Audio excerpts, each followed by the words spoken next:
కథ పేరు పాము సన్యాసి. కథ రచయిత రావి కొండలరావు గారు. గ్రామీణ అభివృద్ధి పథకాలు, గ్రామ సంక్షేమం అమల్లో ఉన్నా ఏమాత్రం అభివృద్ధి ఆలనా పాలనా లేని ఒక వెనకబడిన గ్రామం. గ్రామంలో ప్రవేశించటానికి దారి సదుపాయం, తెన్ను సహకారం ఏమాత్రం కూడా లేని పరిస్థితిలో నేటి భారతావనిలోని అనేక గ్రామాల దుస్థితికి దగ్గరగా నిలబడి ఉంది. గ్రామంలో జీవిస్తున్న మానవులు, మృగాలు ఇలాగే మంచి రోజుల కోసం ఎదురుచూసే నేటి ప్రజానీకంలాగే ఎదురుచూస్తూ కాలక్షేపం చేస్తున్నారు. పలు వంకలు గల కాలిదారిలో డొంకలుండవా? డొంకల మధ్య పురుగు పుట్రలుండవా? పురుగు పుట్రలుంటే పాములుండవా? అన్నీ ఉన్నాయి. గ్రామ ప్రవేశ మహాద్వారం దగ్గరే మహాదర్పం గల ఒక సర్పం ఉంది. ఆ పన్నగరాజు ద్వారపాలకుడు కాదు, సంరక్షకుడు కాదు, మానవ ప్రాణ భక్షకుడు.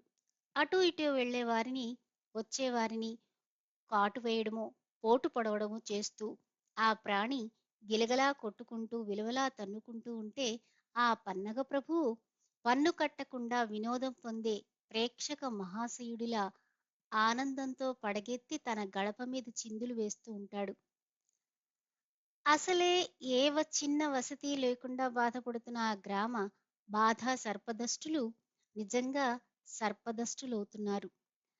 ఆ పక్క రావాలన్నా, పోవాలన్నా అందరికీ భయమే.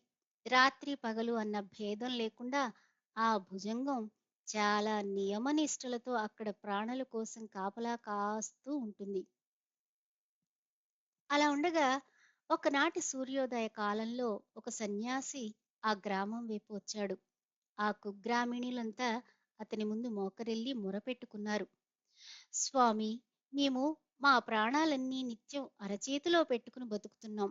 ఆ పాము మొత్తం మా అందరినీ చంపాలని నిర్ణయించుకుంది. చచ్చిన వాళ్ళు చావగా, చావని వాళ్ళం చావలేక చస్తున్నాం. పోనీ అందరం కలిసి ఆ పామును కొట్టి చంపేద్దామా అంటే కూడదంటున్నారు.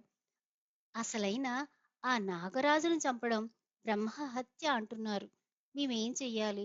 ఎలా బతకాలి? సెలవీయండి అన్నారు. ఆ ప్రజలు కన్నీళ్లతో ఆ యతి పాదాలు కడిగి ఆ సాధు మహారాజు అభయహస్తం ఇచ్చాడు. ఏం భయం లేదు, నేను ఆ నాగరాజుతో మాట్లాడతాను అని గ్రామంలోకి ప్రవేశించబోయి ఆగాడు.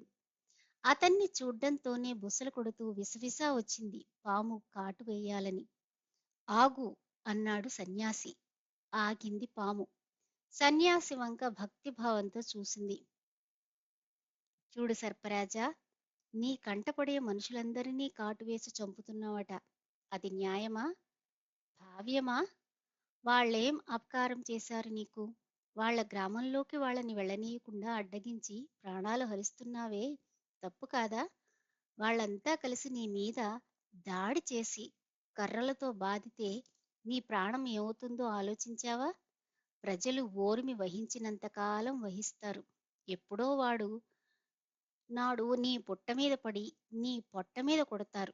జాగ్రత్త. దానికా పాము వినయంగానే జవాబిచ్చింది. మహాముని, మనుషులంటే నాకు భయం. ఏనాటికైనా వాళ్ళ వల్లనే నా ప్రాణానికి ముప్పుందని నాకు తెలుసు.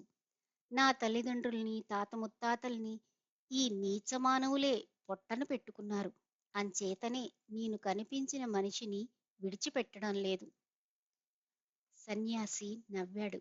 ఏ మనిషైనా తనను నువ్వేమీ చెయ్యవని నమ్మితే అతను నిన్నేమీ చెయ్యలేడు, చెయ్యడు.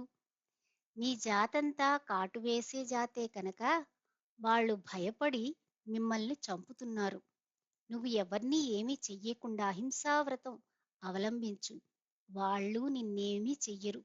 ఇక నుంచి నిండు ప్రాణాల్ని తీయకుండా అహింసామూర్తివై ఉండు. నీకు క్షేమం, ప్రజలకు క్షేమం అని హితవు చెప్పి సన్యాసి వెళ్ళిపోయాడు. పాము ఆలోచించింది. సన్యాసి చెప్పిన మాట విని చచ్చిన పాములా పడి ఉందామని తీర్మానించుకుంది. ఆ క్షణం నుంచి దారి కాయడం మానేసింది. ఒక మూలగా చుట్టుకుని పడుకొని ఉండడం ప్రారంభించింది. పాము కనపడ్డం లేదని, ఓ మూల నిశ్శబ్దంగా నిద్రపోతోందని గ్రామ ప్రజలు తెలుసుకుని నిర్భయంగా తిరగడం ఆరంభించారు. క్రమేణా పాము పక్క నుంచే నడవడం, దాన్ని దాటుకుంటూ వెళ్ళడం మొదలుపెట్టారు. పిల్లలు దాని చుట్టూ గోల చేస్తూ తిరగసాగారు. తోక పట్టుకుని లాగసాగారు. మరికొందరు చిన్న చిన్న రాళ్లు విసరసాగారు. ఎవరేం చేసినా ఆ సర్పరాజు ఓర్చుకున్నాడే గాని పల్లెత్తు పడగ కూడా ఎత్తడం లేదు. అంతటి భయంకర సర్పం ఇలా సాధు జంతువు అయిపోవడం ప్రజలందరికీ ఆశ్చర్యం వేసింది. రాను రాను పెద్దలు పిల్లలు కూడా పాముతో చెలగాటం మొదలుపెట్టారు. తోక పట్టుకుని బరబరా లాక్కొచ్చి ఇంకో మూల పడేయటం, ముళ్ళ డొంకల మీద నుంచి దొర్లించటం, నలుగురైదురు కలిసి పైకెత్తి కింద పడేయటం లాంటి వక్రచేష్టలన్నీ చెయ్యసాగారు. ఎవరు ఎన్ని విధాల హింసించినా బాధించినా వహించి ఊరుకుందే కాని ఆ సర్పం నోరు మెదపలేదు. అలా గ్రామ ప్రజల బాధల్ని తట్టుకోలేక జీవచ్ఛవమైపోయి ఓ మూలపడి ఉండగా ఆనాటి సన్యాసి మళ్ళీ అటువైపు వచ్చి పామును పలంకరించాడు. చాలా కాలం తర్వాత పడగెత్తి సన్యాసిని చూసి, మహాత్మా, మీ సలహా పాటించాను. మీకిచ్చిన మాట ప్రకారం చచ్చిన కుక్క కంటే హీనంగా పడి ఉన్నాను. ఈ మనుషులు సామాన్యులా? నాకు రెండు నాలుకలున్నా ఒక్క మాట కూడా మాట్లాడను. కానీ ఒక్క నాలిక గల ఈ మనుష్యులు 1000 నాలుకలతో మాట్లాడగల శక్తి సంపన్నులు. చెప్పేదొకటి, చేసేదొకటి. నన్ను నానా హింసలు పెడుతున్నారు. నేనేమీ అనకపోయినా బాధించి ఆనందిస్తున్నారు. మీ మాట వినినందుకు నాకీ శిక్ష ఏమిటి? హాయిగా బతికిన దాన్ని బతకనివ్వకుండా నాకీ బాధలు తాపులు ఎందుకు? నేను కాటు వేస్తే కూడదన్నారే, ఇప్పుడు చెప్పండి. నేను ఆనాడు చేసినది తప్పా ఒప్పా అని నిలదీసి అడిగింది. సన్యాసి నవ్వాడు. నువ్వన్నది నిజమే. మనిషి ప్రవృత్తే అంతా.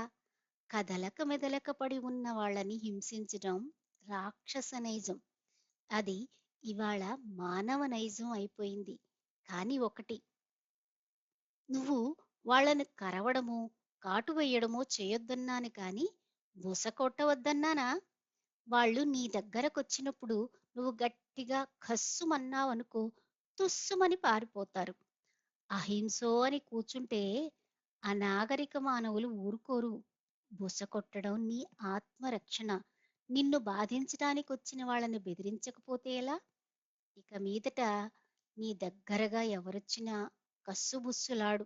చాలు, నీ ఛాయలకే ఎవరూ రారు అని హితవు చెప్పి ఆ యోగి వెళ్ళిపోయాడు. పాము బుస్సుమనలేదు, కస్సుమనలేదు. పుట్ట మీద చుట్ట చుట్టుకొని కూర్చుని దీర్ఘంగా ఆలోచించింది. ఈ మనుషులే సాధువుల్ని క్రోధుల్ని చేస్తున్నారు. హింస ద్వారా అహింసను రెచ్చగొట్టి హింసని సృష్టిస్తున్నారు. వీళ్ళల్లో దయాదాక్షిణ్యాలు లేవు. నేను ఆనాడు చేసిందే సత్యం. అలా చేస్తేనే ఈ మనుషులు చచ్చినట్టు పడి ఉంటారు. వీళ్ళకి సాధుత్వం అహింస పనికిరావు. బతికి ఉన్న పాముని చంపి రాతి పాముకు పాలు పోసి ఇటువంటి మనుష్యుల మధ్య మసలడం నాకే సిగ్గుచేటు. అయినా నా అంతస్తేమిటి? వీళ్ళ అర్హత ఏమిటి? వీళ్ళకెవ్వరికీ లేని అర్హతలు ఘనతలు నాకున్నాయి. మహాశివుడి కంఠాన్ని పెనవేసుకోగలిగే గొప్పతనం నాకుంది. మహావిష్ణువుకు పాన్పును కాగలిగే మహత్యం నాకుంది. అంతటి ఉన్నత పదవుల్లో ఉన్న నేను ఈ నీచ మానవుల పంచన చేరి ఇలా పడి ఉండటం నా అవివేకం. ఏ మహారణ్యంలోనో మహారాజులాగా జీవించక ఈ సంకుచిత విషసర్పాల మధ్య పడి ఉండటం నా పొరపాటు. అలా ఆలోచించి ఆ సర్పరాజు థూ అన్నట్టుగా ఓ పెద్ద బుస కొట్టి ఏ నరుడి కంటా పడకుండా ఆ రాత్రే నట్టడవికి నడిచిపోయింది.